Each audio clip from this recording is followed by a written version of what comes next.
What up, guys? It's your girl T, aka the nappy-headed jojoba, here with my second ever installment of Lady Business. First off, I want to thank you guys for all of the love, support, and also helpful information shared in the comment section under my first Lady Business, which was focused on basically why I stopped using tampons and commercial menstrual products, how it benefited me, and what happened afterward. Today, we are talking about the pill, i.e. birth control, and how it basically ruined my life. Just now when I said birth control, I was referring to hormonal birth control. There are many other methods of birth control out there, and we will get into that a little bit later. But I just want to start off with talking about hormonal birth control, mainly the pill and various similar versions of hormonal birth control. But yeah, the pill high-key ruined my life. I'll walk you guys through a little bit of my history with the pill to explain what I mean by that. But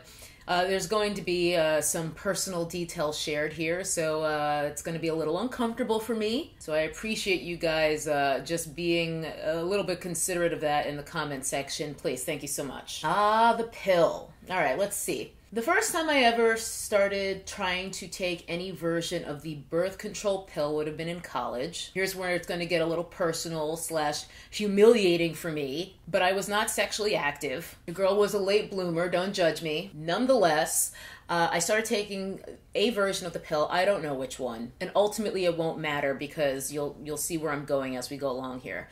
But I started taking a version of the pill probably freshman or sophomore year of college, mainly because I thought I may become sexually active and I wanted to be prepared. 2, I thought it might help clear up my skin. 3, I thought it might help with period cramps. And 4, I just thought that's what you do. You know, you become a young woman and you get on birth control. That's what everybody does, isn't it? At least that's the way it was presented to me by my doctor, and it just kind of went from there. There was no real discussion of other options or non-hormonal birth control other than condoms, of course, for the prevention of sexually transmitted diseases. The idea was to use condoms in tandem with birth control, you know, basically to have a backup. With the first version of the pill I took, I experienced significant weight gain. This was after I'd already lost a considerable amount of weight, so I was displeased.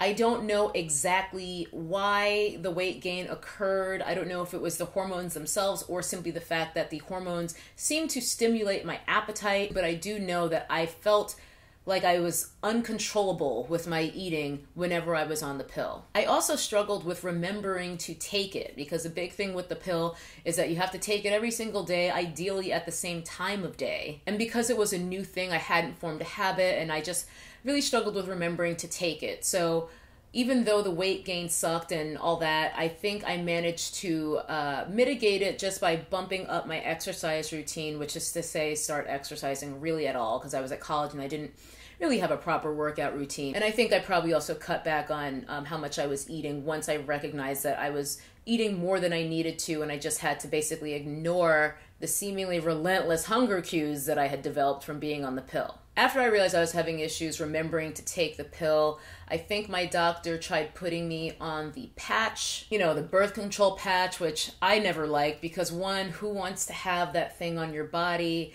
Not to mention the adhesive sort of surrounding it. You know, as your skin and oils mingle together with that adhesive, it would sort of move the patch around slightly and you'd have this sort of ring of dirt surrounding it. It was just gross in every possible way. Not to mention, because it's still hormonal-based birth control, I had the same issues I had with the pill.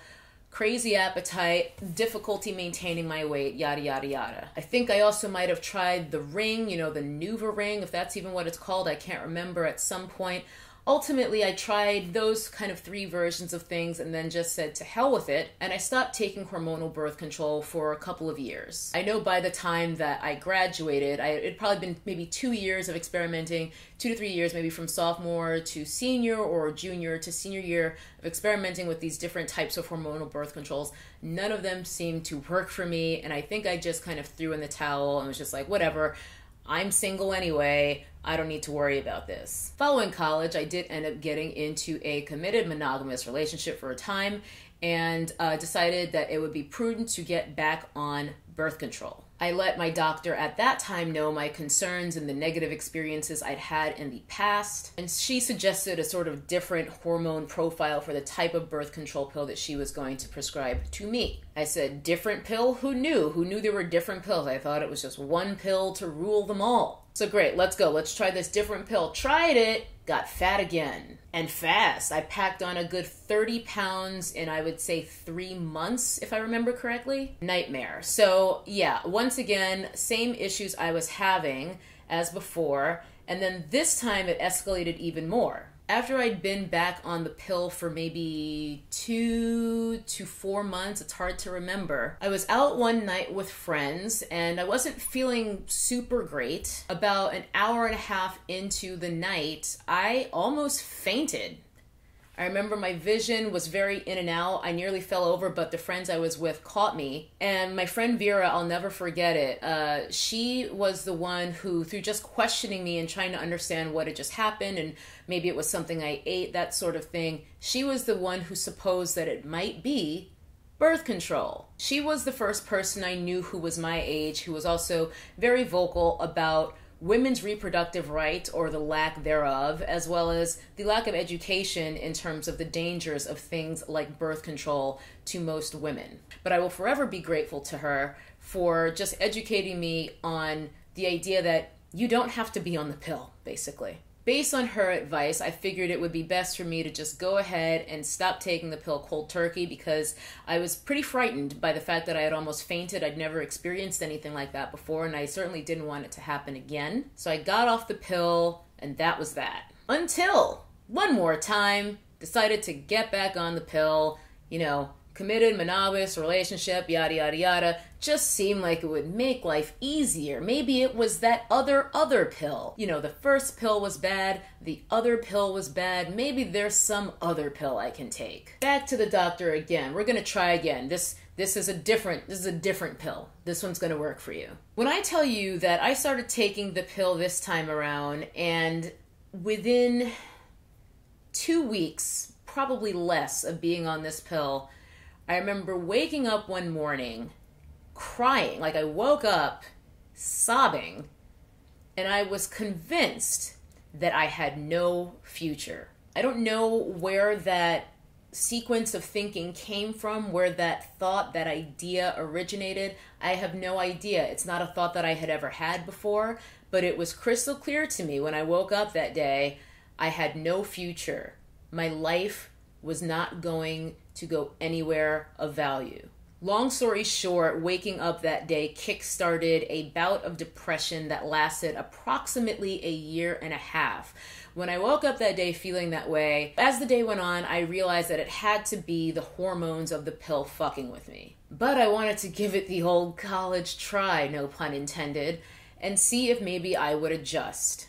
I did not. I stayed on that pill for probably 3 to 5 months maximum. The depression did not improve, it only got worse. However, even after getting off of the pill, it took at least 1 year of being off that pill for my hormones to get back to the correct level and for me to feel balanced again and to feel happy again, because I am a happy person by nature. I know I come off as sort of like sarcastic and dry on here, but ultimately I am a happy person. That's just my delivery. And I don't think I've ever felt unlike myself for such a duration of time at any other point in my life. And it's actually reflected on my YouTube channel, because right around when this was happening, that was also when I had sort of decided, I'm going to make a go of it. I'm really actually going to try to do something with my YouTube channel, because prior to that, I would do like 1 or 2 videos a year. It wasn't really anything I was trying to do.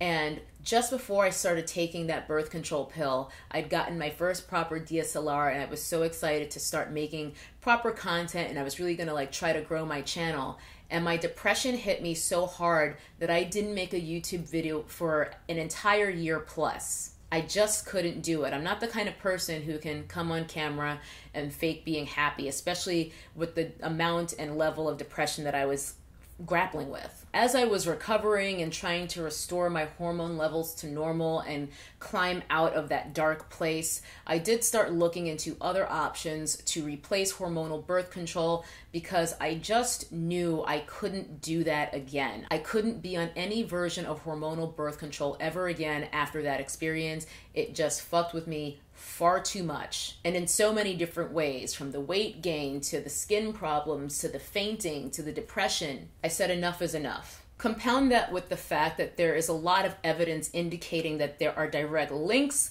between hormonal birth control and women's cancers. Cervical, ovarian, breast. This is not news. I'm not really going to get too deep into it because people have their own beliefs and opinions, and I know some people, even before I even set out to do this video, were saying, please don't do a video on birth control. I need to take mine. Look, if you want to stay on hormonal birth control, I'm not going to tell you what to do. That's not what I'm here to do. That's not what this video is about. I'm telling you about my experience. The hope here is to just spark a conversation so that if someone else has had a similar experience, you don't feel so isolated. When I was in the depths of that depression, I don't think I've ever felt more isolated in my life. So this video is for that person who's going through something similar, if not identical. Regardless, I have not touched hormonal birth control ever since. I am so grateful to have been able to climb out of that depression and to be how I am now, to feel good again, to be happy, to be able to manage my moods through just living right and taking care of myself. And I will not ever let birth control, meaning hormonal birth control,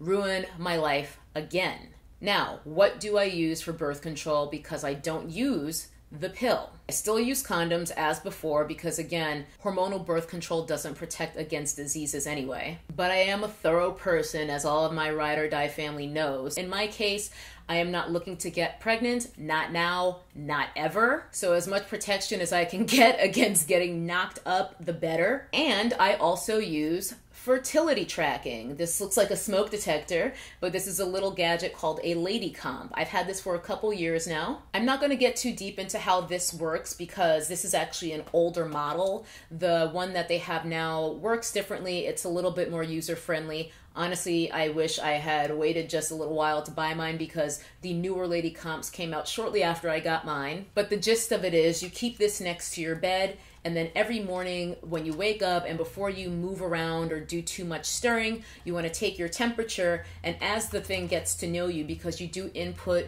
your weight, your age, information like that, it's able to gauge when you're ovulating throughout the month. You also input when you're menstruating, and the more data it has, the better it sort of gets to know you, and it's able to predict with greater accuracy when you're actually ovulating. Dipping back into the lack of education on women's reproductive function, one thing I did not know prior to getting my lady comp was that you can only get pregnant basically one day a month, and realistically even within that day there's only like a 6-hour window, more or less. Obviously it will vary from person to person and situation to situation, but this idea that you can get pregnant at any time is just misinformation. The one thing you have to bear in mind is that whoever your partner is, his boys can swim for a few days, so even if you ovulate a couple days after you've had intercourse, you could get pregnant from that because his boys can kind of hang out in there, kind of waiting around. So that's where the idea of a fertility window comes in, because even without knowing exactly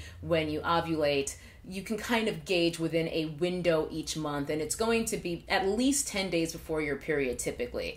I think there is a notion amongst many women that you ovulate immediately before your period. Not the case. Anyway, that's slightly off subject. The point is, that is how I manage my birth control now. I also use an app called Clue, which I heard about from Halise. Halise is another YouTuber. I believe she's even a Clue ambassador. So with my lady comp and my Clue app, I have a pretty good sense of when I'm fertile and when homeboy's getting shut down. Can't risk it. I don't want no babies. With my lady comp, when I'm definitely not fertile, it'll show a green light. When I'm transitioning from being not fertile into my fertility window, it will show me a yellow light. When I'm within my fertile window, meaning I'm about to ovulate any day now, it will show me a red light. And on the day that it thinks I'm ovulating, it shows me a flashing red light. After which point it will transition back to a yellow light and then back to green, and then ultimately I will get my period. And that's how the cycle works. So with Clue and my lady comp, I'm able to track my cycle with pretty impressive accuracy, in my opinion, every month, because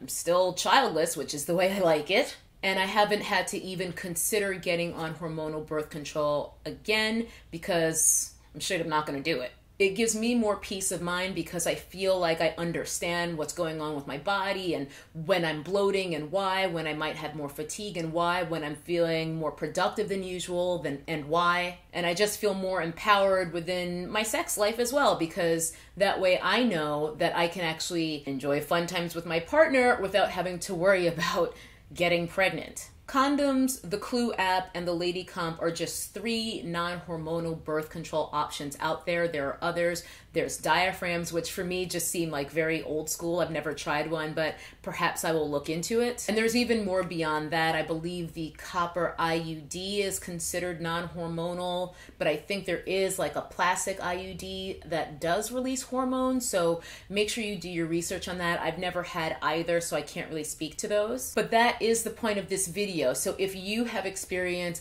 with other versions of birth control that are not hormonally based, please sound off in the comments. It really just like made my heart grow 3 times in size, which is probably a medical condition. But to see all of you guys sharing thoughts and information on managing our periods in my last Lady Business video, I just loved it so much because I was learning a lot too. I was learning about other YouTubers who talk about these issues because, again, these are topics that are not discussed enough, and it's been on my heart to talk about these things literally for years, and I just didn't really have the guts to do it. Don't forget to talk amongst yourselves and to me in the comment section so that we can share more information and just keep this conversation going. If there are any other ideas that you have for Lady Business topics, also let me know that, because I might have 1 or 2 more, but you know, if there's other things that you guys would like me to talk about, please do let me know, and I will see you guys in the next video. Bye-bye. That's a nappy-headed hose there, I'm going to tell you that now.